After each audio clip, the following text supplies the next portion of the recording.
Hello, everyone, and welcome to the Vortex, where lies and falsehoods are trapped and exposed. I'm Michael Voris. I have a slightly different Vortex for you today because the legacy and reputation of Pope John Paul II, Saint Pope John Paul, are under heavy attack all of a sudden, and in a rare move, the Vatican is hitting back hard publicly against the charges. Normally, Rome doesn't respond to various reports because, frankly, someone's always accusing the church of this or that. Many of those false or half-truths or deliberately out-of-context type stories. But in this case, in an unprecedented move, Rome is firing back. This story in response is so explosive, Church Militant is also going to do something we haven't done in a Vortex before and bring in our Rome correspondent, Jules Gomez, and get the latest on all of this. Hello, Jules. What's the source of this latest round of charges and really salacious accusations against against St. John Paul? The source is Pietro Orlandi, the brother of Emanuela Orlandi, who disappeared 40 years ago on the 22nd of June, 1983, a young flute player living in the Vatican because her father was a Vatican employee. In fact, they have served the Pope for 7 generations, Michael. So is there any truth that all of this kind of came about and hit the Rome press as some rumor mongering and people just trying to dig up some sort of dirt that's not really there? I mean, the very fact that the Vatican has said, hold it, absolutely not true, doesn't do that very often. So why is that happening? Well, to begin what you said at the end, the Vatican doesn't do this very often. I mean, Pope Francis doesn't respond to China, but here on Sunday at the Regina Coeli, he defended Pope John Paul II, his predecessor, who he had canonized in 2014.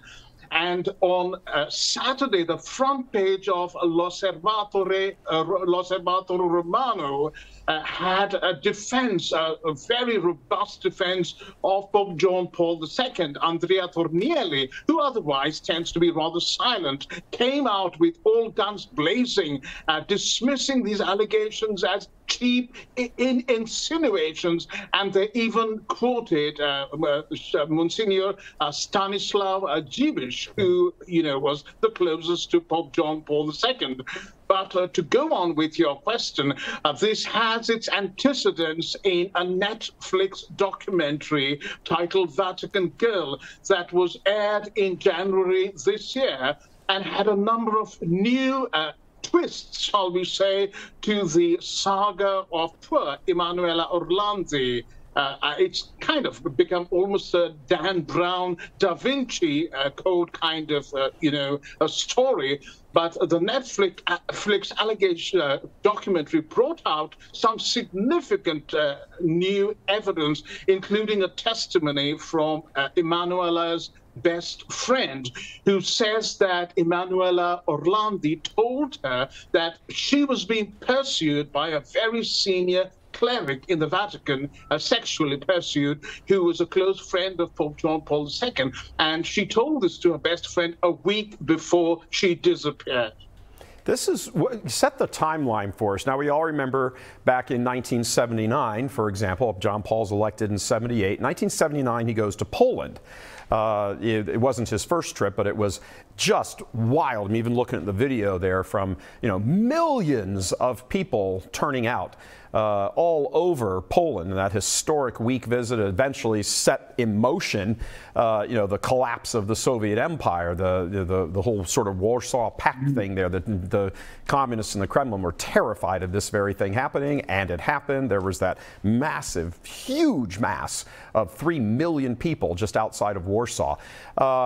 While this is the public image of the Pope, and at this point, obviously, he's still young. He's 58 or 59 in that video we're looking at right now. And he's out there, and he's robust, and he puts on this whole, wonderful, display of like rugged Catholicism and all of that going on.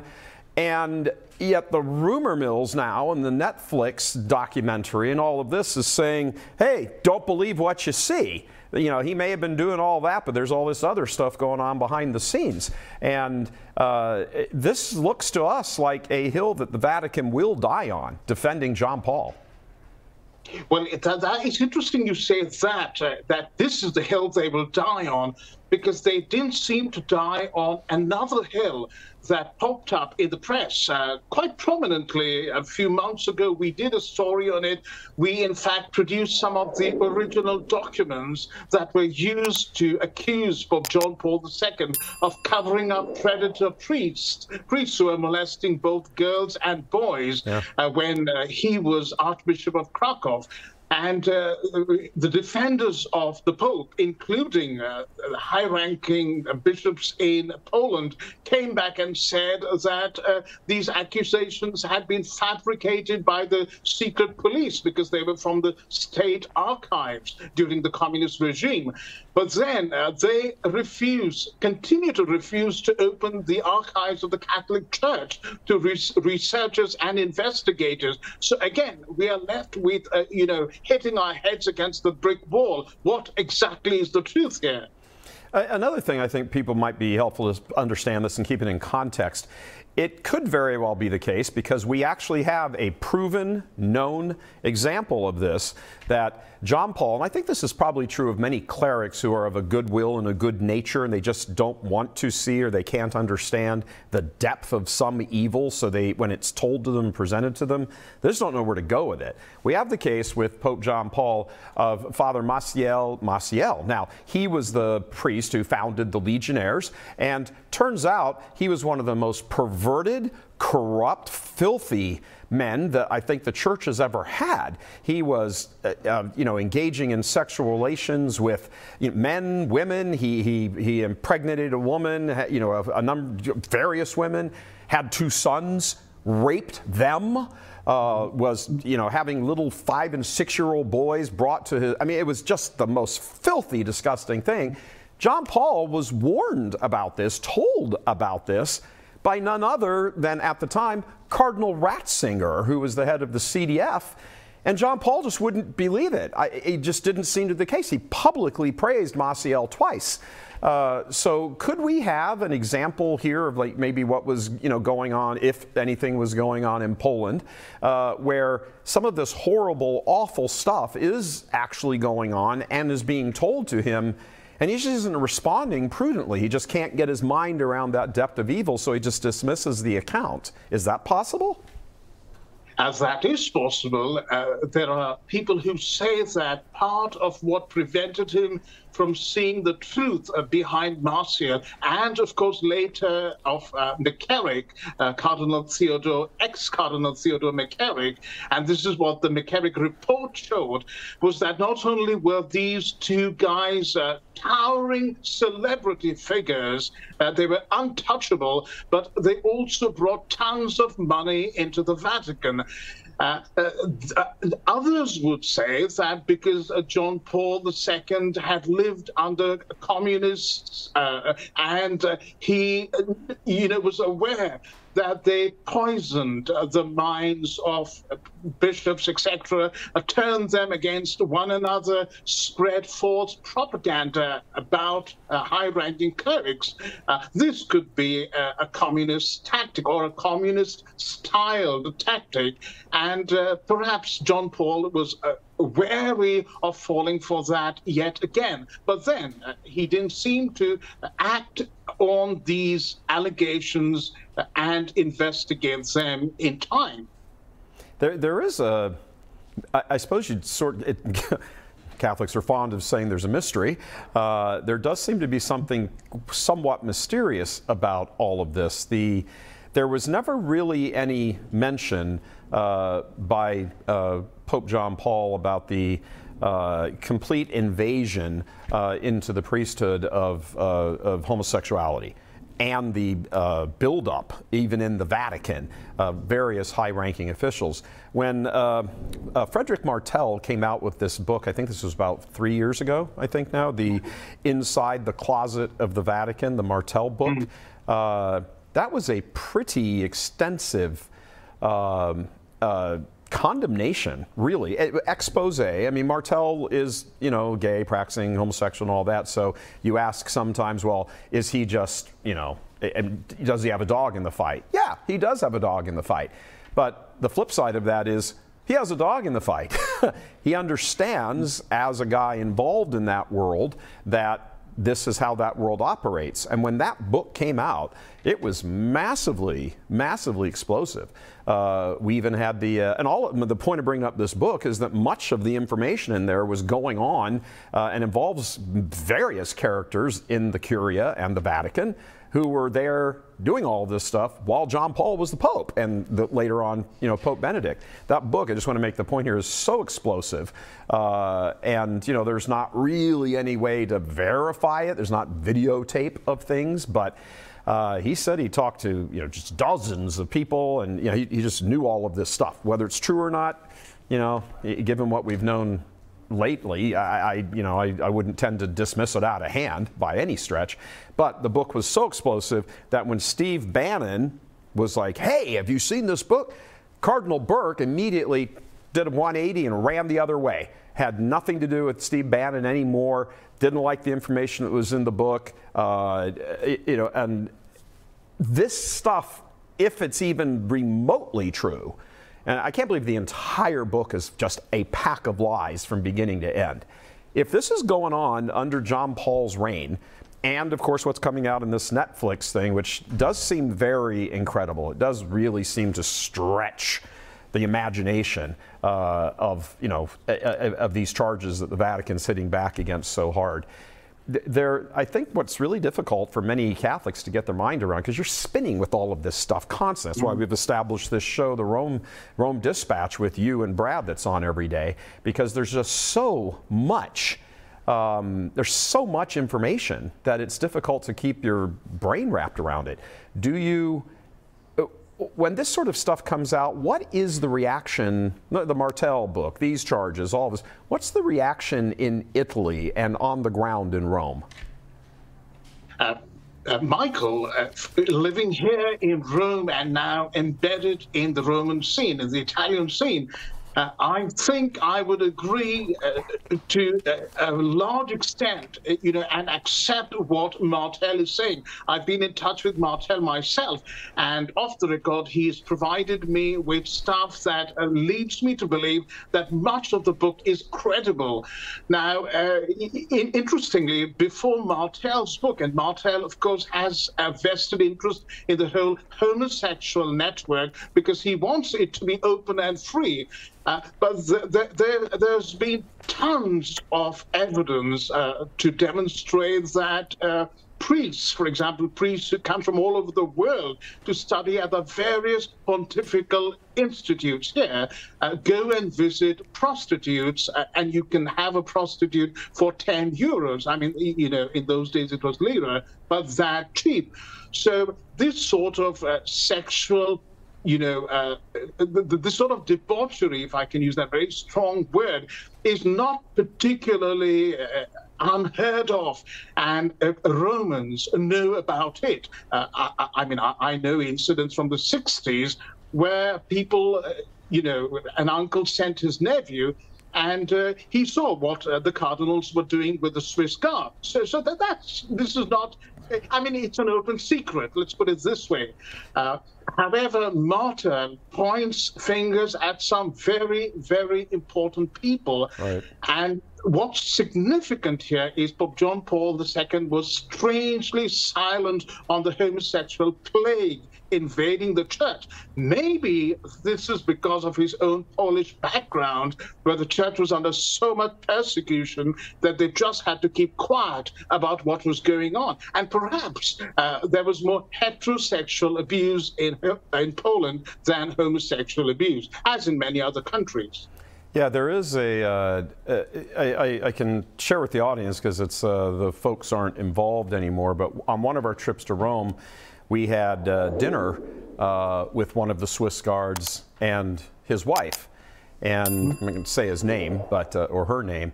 But while we were sitting at dinner in a restaurant there on the Borga, that little sort of row of 3 or 4 blocks of restaurants and little religious goods stores just off the Santa Ana Gate, We were having dinner with them, and they had actually contacted me, and they saw I was in Rome and contacted me and had dinner.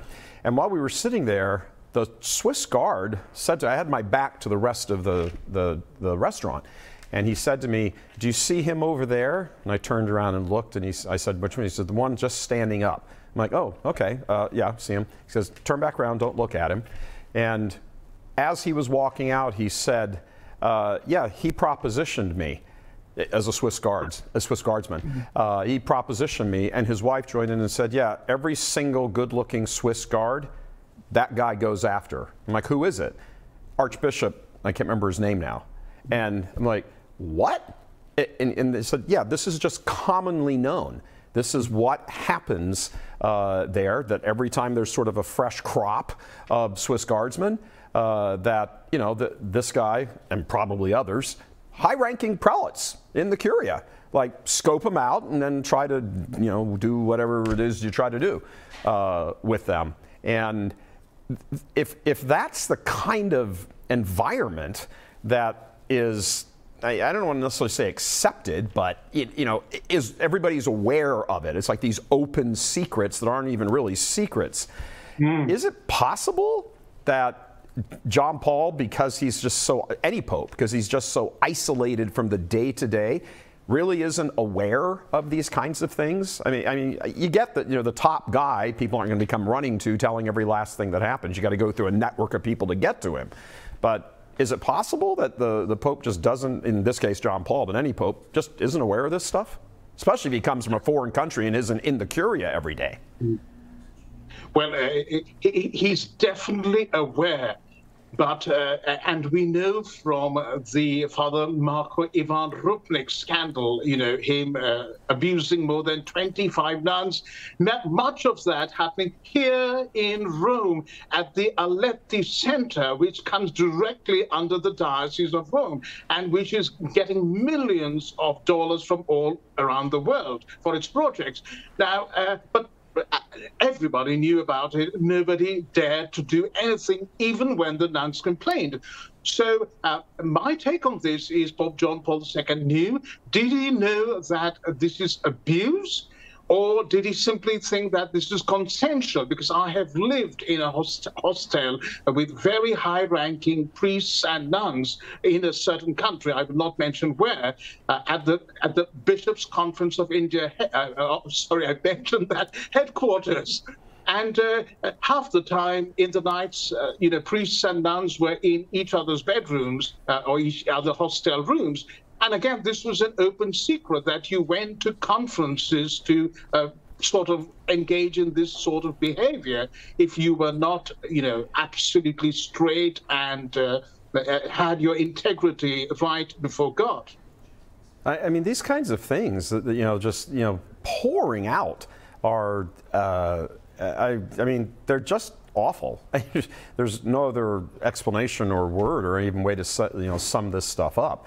And there must be a massive, there has to be a massive, extensive network of involving who knows what, who knows each other's secrets, you know, gay, straight, whatever. You know, the money involved in it, the money passing hands. And we broke a report back here a couple years ago about the Vatican getting $2 billion from China, and yet, you know, and it's each year from China. That was sort of the, you know, the I scratch your back, you scratch mine deal for the Vatican Accords set up by Cardinal McCarrick. So, you know, you wonder, and, you know, give us like in 20 seconds, Jules. What do you think, because you're on the ground there, what do you think can be done to fix all of this stuff? Does it really all have to be exposed like this first? Well, absolutely. It has to be exposed.